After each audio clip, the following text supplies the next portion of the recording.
याद है स्कूल में जब हम आंसर्स को रट्टा मारने की मतलब उसे मगअप करने की कोशिश करते थे तब क्या होता था, उसके दूसरे या तीसरे दिन ही हम उन आंसर्स को भूल जाते थे। तो ऑब्वियसली कॉर्ड्स के नोट्स भी अगर आप याद करने की कोशिश करेंगे, उसे रट्टा मारेंगे तो 2-3 दिन में सारे कॉर्ड्स को भूल जाएंगे। तो इसका सोल्यूशन क्या है? डोंट वरी, आज आपको ऐसा एक फॉर्मूला दूंगा जिसकी मदद से आप सारे कॉर्ड्स को बहुत ही आसानी से याद कर पाएंगे। उसको आपको रट्टा नहीं मारना पड़ेगा, बल्कि हाथ रखना है एंड वो कॉर्ड आप प्ले कर पाओगे। ठीक है, कभी भी याद रखने की जरूरत नहीं है, एंड एजेस तक आप कॉर्ड्स को नहीं भूलेंगे। तो आइए एंड तक मैं बताता हूँ उस फॉर्मूले के बारे में। Let's drift into music.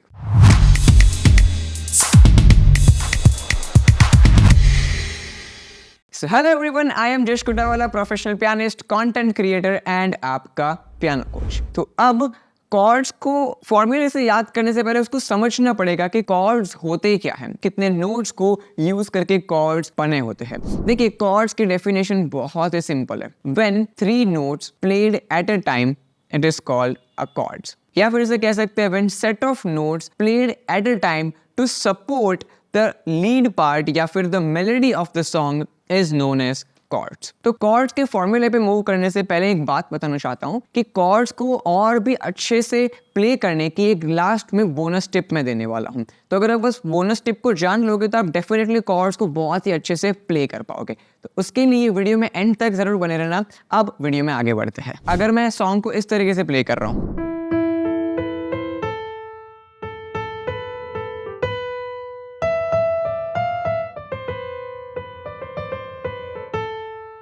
अब इसकी बजाय मैं इस तरीके से प्ले करूं,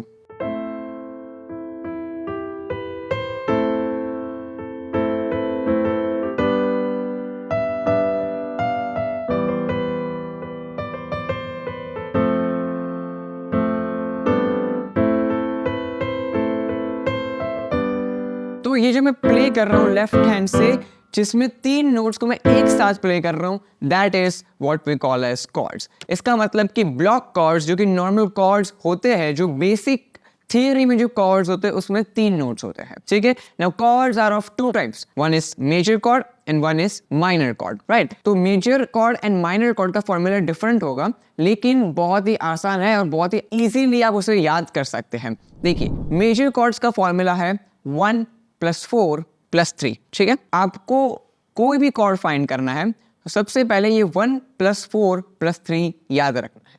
ठीक है, ये 1 + 4 + 3 क्या है समझा दो। अब ये है मेजर कॉर्ड का फॉर्मूला। ठीक है, तो इसका मतलब कि जब भी हम कोई मेजर कॉर्ड फाइंड करेंगे, let an example of C major chord, D major chord, E F G A B, तो इसमें हमें ये 1 + 4 + 3 यूज करना। 1 इसका मतलब क्या है कि कोई भी कॉर्ड आप फाइंड कर रहे हो, फॉर एग्जाम्पल अगर आप चलिए डी कॉर्ड फाइंड कर रहे हो, राइट, तो 1 मीन्स द रूट नोट। तो डी कॉर्ड है तो उसके अंदर सबसे बेसिक नोट कौन सा होना चाहिए? D naught.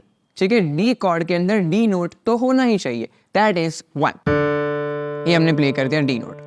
अब +4, अब आपको क्या करना है? +4 नोट्स ऐड करना है। डी में जब आप 4 नोट्स को ऐड करेंगे, और नोट्स कैसे ऐड करने? 1 2 3 4 ऐसे नहीं, नोट्स कैसे काउंट करने? 1 2 3 4 5 6 7 8 9 10 11 12। सी के बाद सी शार्प आता है, डी के बाद डी शार्प, ई के बाद एफ, उसके बाद एफ शार्प, जी, जी शार्प, ए शार्प, बी। ये सीक्वेंस में नोट्स हमेशा एक के बाद एक प्लेस हुए हैं, क्योंकि सी और डी के बीच में भी एक note, that is C sharp, right. तो अब डी है, तो जब उसमें हम +4 नोट करेंगे, मतलब 1 2 3 4, तो हमें कॉर्ड का दूसरा नोट मिल जाएगा। अब 1 मतलब root note which is the D note, उसमें 4 प्लस कर दिया तो we got F sharp note, D F sharp and +3 note. ठीक है, 1 + 4 + 3। तो अब ये जो एफ शार्प नोट मिला है उसमें +3 नोट्स करना है, तो 1 2 3। तो ये हमें मिल गया डी मेजर कॉर्ड, जिसके नोट्स है डी एफ शार्प ए। ठीक है, कैसे किया? 1 पे डी, उसमें 4 नोट को प्लस किया, 1 2 3 4, तो एफ शार्प मिला। उसके बाद 1 2 3 नोट और प्लस किए एफ शार्प में, तो हमें मिला ए नोट। तो this is the notes of D major chord. तो अगर आपको कोई भी कॉर्ड फाइंड करना है तो you need to first figure out the root note of the chord. और रूट नोट क्या होगा? जो कॉर्ड आप फाइंड कर रहे हैं। फॉर एग्जाम्पल, अब अगर आप F sharp major chord find कर रहे हैं, एफ शार्प मेजर कॉर्ड, तो उसका 1 क्या होगा? बहुत ही आसान है, F sharp major chord find कर रहे हो तो उसका 1 होगा F sharp, G sharp find कर रहे हो तो G sharp, D sharp major find कर रहे हो तो डी शार्प। तो अब हम एफ शार्प मेजर फाइंड कर रहे हैं। एफ शार्प मेजर का फर्स्ट नोट क्या है? F sharp. अब इसमें प्लस 4 करेंगे, तो 4 करेंगे तो 1 2 3 4, 1 2 3 4। फिर सेकेंड नोट मिल गया हमें कॉर्ड का। अब 1 + 4 + 3, तो +3 करना है तो 1 2 3। ये कौन सा नोट है? C sharp.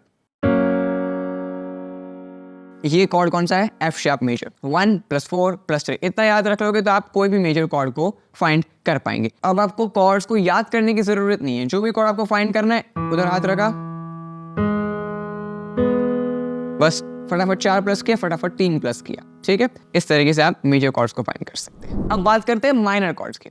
अगर देखो बहुत ही सिंपल तरीका बताओ माइनर कॉर्ड्स को फाइंड करने का, तो अगर फॉर्मूले के टर्म्स में देखें तो वो आपको थोड़ा सा याद रखना पड़ेगा, लेकिन अगर आपको याद नहीं रखना है तो आप क्या कर सकते हो, आपको अगर मेजर कॉर्ड्स आते हैं तो माइनर कॉर्ड्स आपके लिए बहुत आसान है, ठीक है। अब देखिए, जो भी मेजर कॉर्ड आप फाइंड करते हो उसमें से अगर मिडल नोट में -1 नोट कर देंगे, मिडल नोट का -1 मतलब पीछे जाएंगे। जैसे हम +4 करे तो 1 2 3 4 आगे बढ़े, तो -1 करेंगे तो 1 नोट पीछे आ जाएंगे। तो जो मेजर कॉर्ड्स में से जो मिडल नोट है उसमें अगर -1 कर देंगे तो हमें मिल जाएगा डी माइनर कॉर्ड, कोई भी कॉर्ड में।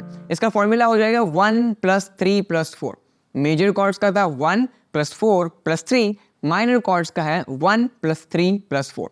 तो अगर मैं फॉर्मूले के टर्म्स में देखूं तो 1 विच इज डी। अब डी माइनर कॉर्ड है तब भी हमारा रूट नोट तो डी रहेगा, जो अल्फाबेट यूज हुआ है वो अल्फाबेट हमें प्ले करना है, ठीक है। तो डी, अब इसमें +3 करेंगे तो 1 2 3, अब इसमें +4 करेंगे 1 2 3 4, तब भी हमें वही कॉर्ड मिलता है, वही नोट्स मिलते हैं। तो अब 1 + 3 + 4 ये तरीके से भी याद रख सकते हो, या फिर मेजर कॉर्ड के मिडल नोट में से एक नोट पीछे लेके आना है, इस तरीके से भी याद रख सकते हैं। अब दूसरा हमने एग्जांपल लिया था एफ शार्प मेजर का, ठीक है। तो एफ शार्प मेजर कॉर्ड कौन सा होता है? Root note 1 2 3 4, 1 2 3। अब सिंपल तरीका है क्या है हमारा माइनर कॉर्ड को फाइंड करने का, कि जो मिडिल नोट है उसमें 1 नोट माइनस करना है। तो ये नोट में 1 माइनस करेंगे तो 1 नोट पीछे जाएंगे, प्लस आगे जाता है, माइनस पीछे जाता है, ठीक है। प्लस आगे बढ़ता है, माइनस पीछे जाता है। तो मिडिल नोट में से 1 नोट माइनस कर दिया तो हमें मिल जाएगा एफ शार्प माइनर कॉर्ड। इसको फॉर्मूला के टर्म्स में देखें तो 1 + 3 1 2 3 और +4 1 2 3 4, तो ये हमें मिल जाएगा माइनर कॉर्ड। अब इसके नोट से F sharp A C sharp, ठीक है। तो इस तरीके से आपको major chords and minor chords को फाइंड करना है, ठीक है। मैंने इन सब की एक PDF फाइल बनाई है, ठीक है, जहाँ पे मैंने सारे कॉर्ड्स के नोट्स तो लिखे हैं, उसके फिंगर पोजीशंस भी लिखे हैं, क्योंकि कॉर्ड्स को प्ले करने की फिंगर पोजीशंस भी होती है। मतलब आप कोई भी फिंगर से कॉर्ड्स को प्ले करोगे तो वो इतना ज़्यादा बेनिफिशियल नहीं रहेगा, आपको पर्टिकुलर फिंगर पोजीशंस यूज करनी है। कौन सी यूज करनी मैं बताऊंगा, लेकिन सारे कॉर्ड्स के left hand and right hand की finger positions as well as उस कॉर्ड के नोट्स, उसकी PDF फाइल की लिंक आपको डिस्क्रिप्शन में मिल जाएगी, फ्री में अवेलेबल है, डाउनलोड कीजिए, इन सारे कॉर्ड्स को अच्छे से याद कर लीजिए, ठीक है। याद नहीं करना है, फॉर्मूले में रख के प्ले करना है, वो अपने आप याद रह जाएगा, ठीक है। तो अब बात करते हैं इस कॉर्ड्स को प्ले करने की finger positions. Majority of the chords, जो कि 12 मेजर कॉर्ड्स है, 12 माइनर कॉर्ड्स है, उसमें लेफ्ट हैंड में फिंगर पोजीशंस रहेगी 5 3 1। ये मैंने प्ले किया सी मेजर कॉर्ड, ठीक है। इसकी फिंगर पोजीशंस होगी 5 3 1 और राइट हैंड की होगी 1 3 5, इस तरीके से, ठीक है।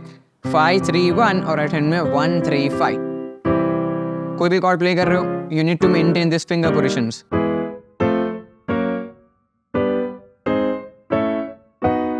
माइनर कर रहे हो तब भी सेम फिंगर पोजीशंस।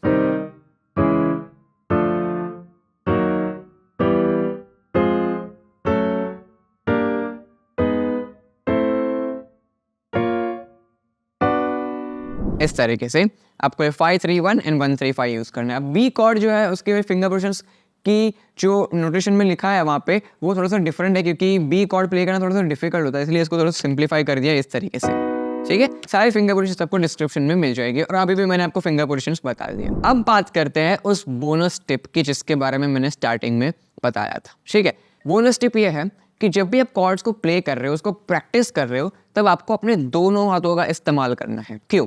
क्योंकि जब आप दोनों हाथों का इस्तेमाल करेंगे तब आपको एक साथ 6 नोट्स को प्ले करना पड़ेगा। 1 2 3 in the left hand, 1 2 3 in the right hand. ठीक है, तो जब 6 नोट्स को एक साथ प्ले करेंगे तो आपका ब्रेन मजबूर हो जाएगा सोचने के लिए और फोकस करने में, क्योंकि अगर आप फोकस नहीं करोगे तो आप एक नोट तो गलत कर ही दोगे। ठीक है, तो सारे नोट्स अगर आप दोनों तो सही से कर लेते हो, इसका मतलब आपने बहुत ही फोकस से उस कॉर्ड्स को प्रैक्टिस किया है। और जब आप ये कर लोगे तब आप कॉर्ड्स के ऊपर सॉन्ग्स को भी बहुत आसानी से प्ले कर पाओगे, क्योंकि अक्सर हम ये प्रॉब्लम फेस करते हैं कि हम कॉर्ड्स को शिफ्ट नहीं कर पाते, हम कॉर्ड्स का कोऑर्डिनेशन नहीं कर पाते, हमें पता नहीं चलता कि सॉन्ग में कॉर्ड्स को कहाँ प्ले करना है। हमें राइट हैंड से लीड प्ले करना आता है लेकिन लेफ्ट हैंड से कॉर्ड्स भी प्ले करना आता है, लेकिन दोनों को साथ में नहीं कर पाते। ठीक है, ये सारी प्रॉब्लम्स हम फेस करते हैं, इसीलिए ये बोनस टिप को फॉलो करना है कि कॉर्ड्स को दोनों हाथों से प्ले कीजिए। तो जब सॉन्ग में राइट हैंड में लीड प्ले करेंगे तो राइट हैंड में obviously one note at a time play करते हैं कोई भी सॉन्ग में,